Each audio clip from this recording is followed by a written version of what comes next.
সবসময় বিশ্বে আমি কাগজ ফাটাইলে হইয়া যাই কেন। এবার তারা আমার সিডি দিচ্ছে, আমি বলে সরাসরি যাওয়ার লাগলো। সরাসরি সিডি লইয়া গেছি করে সকালে, রাত্রে তো বাসা কুমিল্লা গিয়ে ঢাকা গিয়ে রয়েছি, সকালে সিডি লইয়া গেছি করে সিডি দেখা সেটা মালয়েশিয়ার এক লোক কয় বাংলা ভাই খেলাইতে থাকতে থাকতে এটা তো 19 তারিখে আপনার ইন্টারভিউ হবে, আজকে 11 তারিখে আপনি আইসেন কিন্তু।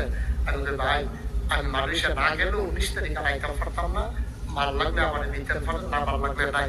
হ্যাঁ আমার চাইয়া কয় মুরব্বী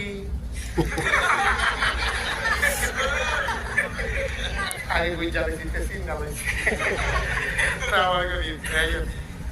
ভিতরে নিয়ে আসে আমি জিজ্ঞেস আমাদের কেউ তার ভিতরে আনছো, কয় হুজুর ওই ভিতরে আনছি, আপনি কোনো গাইডেন নই, আপনার এর লেগে আপনার সাউন্ডের লেগে আপনার আনছি, আসলে আমাদের কাম লাগে না।